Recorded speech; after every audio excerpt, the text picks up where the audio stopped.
Hello, this is a prepaid collect call from an inmate at the county jail. This call is subject to recording and monitoring. To accept charges, press 1. To refuse charges, press 2. Well, hello, Brian. How you settling in over there? Oh, yeah. Yeah, I mean, the conditions inside the jail and inside the prison, they're not the most ideal. And you really can't complain because if you don't like them, the best thing is just don't commit a crime. Don't get caught. Don't put yourself in a situation like that. Well, yeah, I bet you hear that pretty much every day. And I'm pretty sure you tell folks that too. Well, it's good that you're at least experienced with it. Let's put it that way. You've been down this road before, and I never thought I would say this, but it does seem like things are getting a little bit better. There's a lot of tragedy. There was a person who hanged himself, and it took a while for them to find him.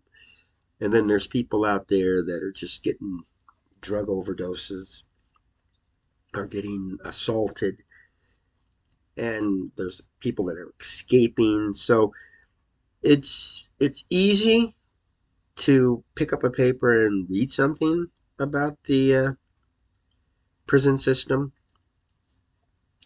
And my job is just to see to it that the content is something that stirs the reader to the point where they want to do something or they want to make some change. We need to get some support to at least honor your rights. And I know color TV or air conditioning or 3 blankets to keep you warm at night. That's a little bit extreme request, but the fact that you get your medication on time, that you can have 3 meals a day, a chance to get out, exercise, that's stuff we should take for granted.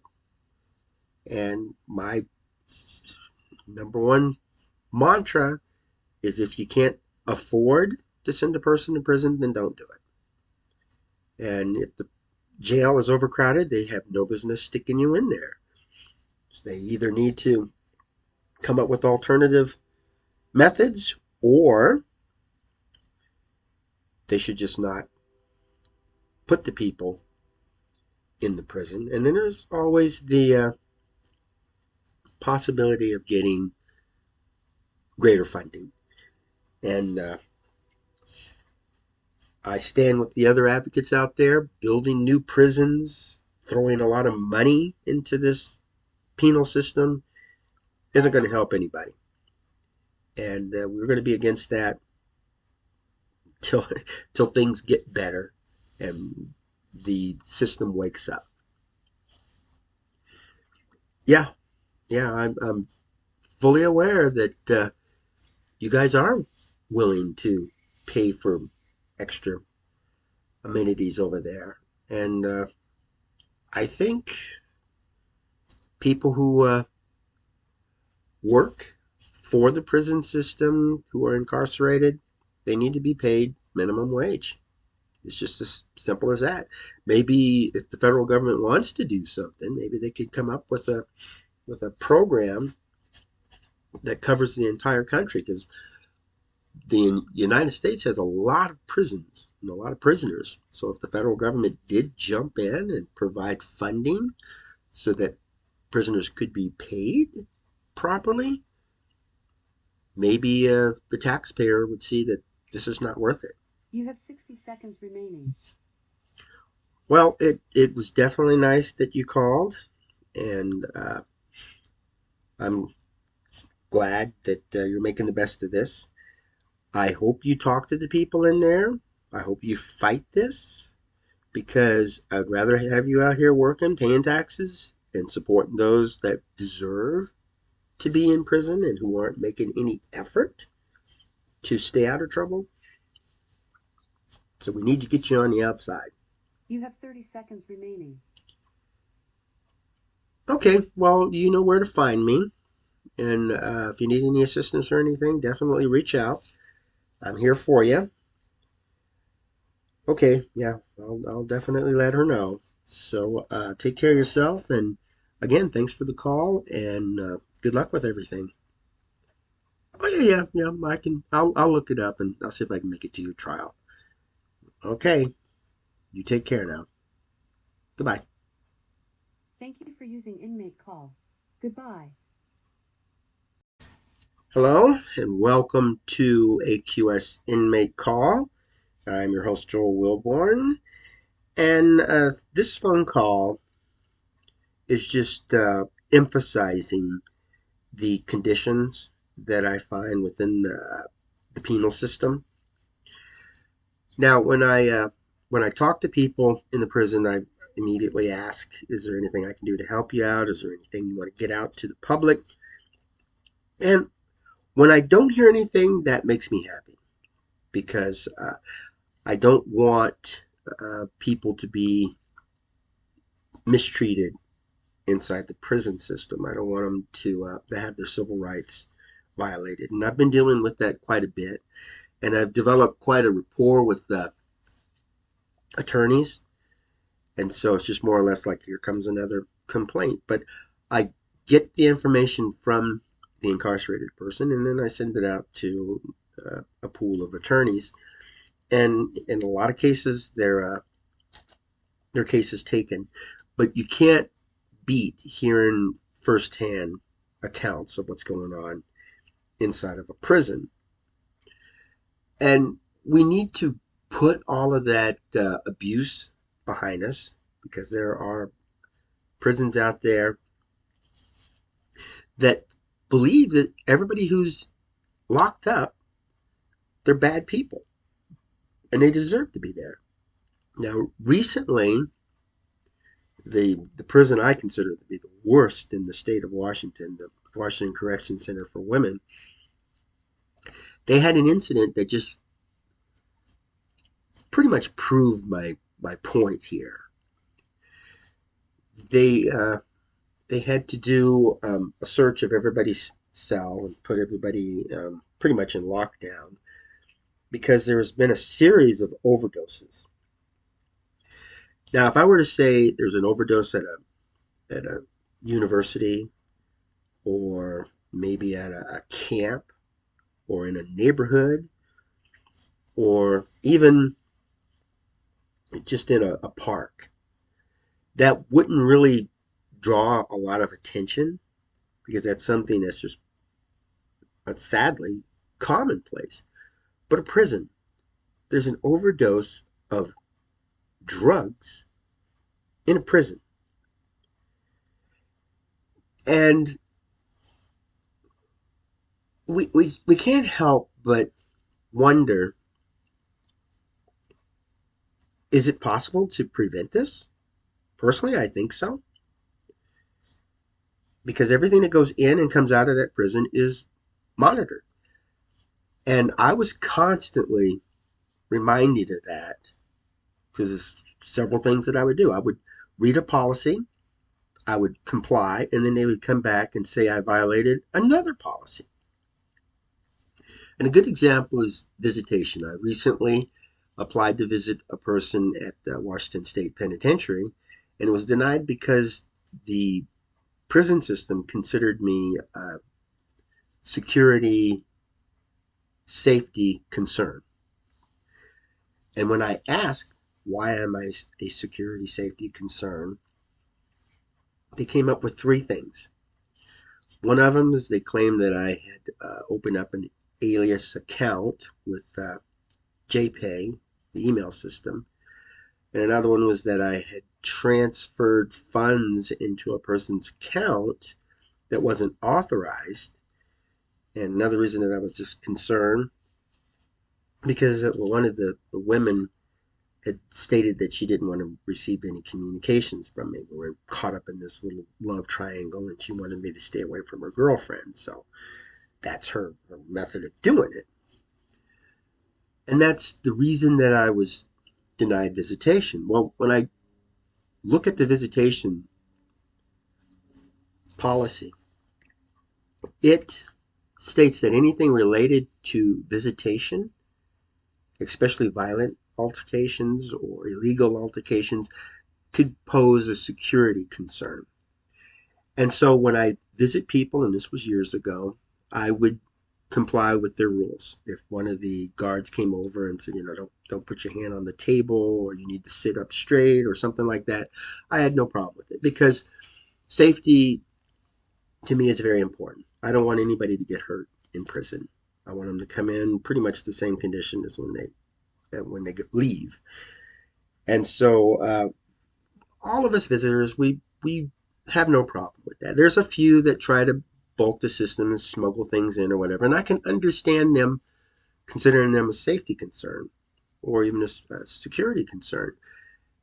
And looking at that, if a person is a security concern, it's just pretty much guaranteed denial for the visitation application. But it relates only to visitation. These things that they accused me of and why they denied this was dealing with the communication policy. If I send threatening stuff through the email, they could block my email account. Now, they did block my JPay account, which I'm not clear on why, but if we relate it to this, a security concern, that's hard to argue with. But you don't block the person's JPay account and then block the person from visiting. The visitation clearly stated that it has to be related to a visitation issue for them to deny an application. I've never had a problem with visitation, but they're blocking me from visiting using another policy, which clearly does not state that if you open an alias account, your visitation will be denied or terminated. So I see how the Washington Department of Corrections manipulates things to fit their agenda. Prison advocates, we fight, we broadcast, we try to get things done. And in many cases, you can make a living off of being a prison advocate because of the donations of people that want you to succeed and help and support you, and lawsuits that are filed. And it's easy for me to support my work through lawsuits because they just give me reasons. And that right there, to deny me email access and to turn it around and deny the visitation, that's definitely an abuse of their authority. And so, with them being that concerned about me, who poses no threat to them, how is it that they allow drug overdoses to occur? And the people who are reporting this to me, there's multiple drug overdoses, and not one or two. That wouldn't really surprise me. But they didn't give a certain number because, of course, an incarcerated individual would not know, only a staff member. But they're telling me there's been a lot within the last few months. And with my fiance being in there, that doesn't make me feel very comfortable because my fiance got into the problem that she did because she got high. She went out and she just abused drugs. And there's maybe 6 or 7 others on my immediate list that have done the same thing. So for me to classify a drug addiction in the same group as, let's say, a violent offender, somebody who's a serial killer, or somebody who shoots somebody while committing a burglary, I just can't classify them in the same group.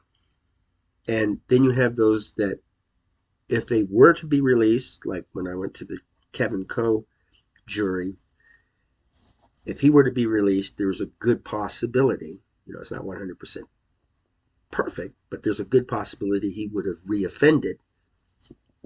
And we don't want somebody like that roaming the streets until we're 100% certain that the person can get out and blend back into the community. And the only way to know that is just to put them under uh, a doctor's care and get them professional assistance, which is their right and is the responsibility of the state and the county. So when my fiance needs a drug, they shouldn't give her something she could get addicted to. They should work with her. They should work with her psychologically. They should work with her physically. They should work with her to help her resolve the issues that she has. And it could be an illness. They shouldn't give her an illness like they did with Paula Gardner, but they should help her overcome some of the physical, emotional, mental restrictions that she's going through. And so if they give her some medicine, I don't want her selling it or trading it or just giving it away to somebody else. I would like her to take the medication and I would like her to be able to do follow ups. That's something that for some reason the state is not doing. So these drugs are being misappropriated out there. And to keep a better watch on it would cut that down. Years ago, I wrote to the superintendent over there and said, I'm really concerned about all the drugs that's being sold and distributed in there. She says, we're doing the best we can. And, I was a special agent with the Tennessee Bureau of Investigation, and I did undercover work to capture uh, people who were illegally using, buying, selling, you know, engaged in illegal drug activity. And it was a very tough job, very dangerous job. But had a number of successes out there. And it's one of the things that leaned me toward getting into this field. So when I hear the issues that the penal system is facing keeping drugs out, I can relate to that. But I do know that if I were running one of these prisons, I would keep a very strict look at the people that were under my care. I would take pride in bringing people in and sending them back out to never return again. That's what I would focus on. And it just breaks my heart to see that these people who are pretty much under constant watch are committing suicide and overdosing on drugs. And in some cases, the overdose does cause a death. I mean, anybody who's familiar with the Orange is the New Black series, there was a character in there who bought drugs and wound up overdosing. And yes, that's a fictitious account of life in prison, but a lot of stuff that we see are based on truth. And they're not going to advertise that much, even in the outside world. They're not going to advertise too many drug overdose deaths a lot, but we have a right to know about drug overdose deaths and suicide and murders that occur within the prison. That's just something we have to put out there. And so to hear that this stuff is going on bothers me, but to hear that they're actually reacting to it, I mean, they should be proactive, but they're reactive on this one, where they're running around searching the prison cells to see. That's something they should do on a regular basis. You can catch people who have illegal drugs if you're constantly watching them. Now the incarcerated individual, and we know this from history, if they want drugs, they're going to do everything they can to get it. And they find out the system that the penal system is using, they may find ways to hide the drugs during an inspection, get a heads up on an inspection, um, just use the stuff quickly, grab it and use it quickly, and maybe that's what's causing some of the issues that we're having. But I don't want this to go on. I want this to end, and I'm going to fight it the best I can. And if they go through all that trouble to keep me away from visiting my fiance, because I did reapply, then why can't they at least put half the effort in there to keep drugs out of their hands? I rarely hear people say they go to prison and they can't get drugs, or they can't get maybe some food item. Rarely hear that. But I should get to the point where, a person says, I went to prison, I needed to get a fix on fentanyl, and I couldn't find it anywhere. Couldn't get it. Or they're saying they had a terrible time withdrawal, going through withdrawal in prison. That's things I want to hear. But I'm not hearing that. I actually heard several people from several prisons tell me it's not hard to get anything they need in there. Or should I say want? But a lot of this is prescribed medication, and they're just not being properly watched. And a lot of the prison officials just give up, and you can't blame them. They're just like any other blue collar worker out there. They get up, go to work, and then they're not happy with their pay or benefits, or inflation has just gone through the roof, have to get a second job. These are issues that employees have, and they shouldn't have to worry about that. And we shouldn't have to switch to private prisons to cut back on costs for the state, because those guys would just want more people to come in, and they would just want to suck more money out of the families. So we need to get people to think about this stuff. If you want your neighbor who's just released from prison not to commit another crime, not to be to the point where they're going to have to, because they feel they have no other choice, but they're going to have to use drugs, then we're going to have to put in some form of prevention. We're going to have to be proactive, pure and simple.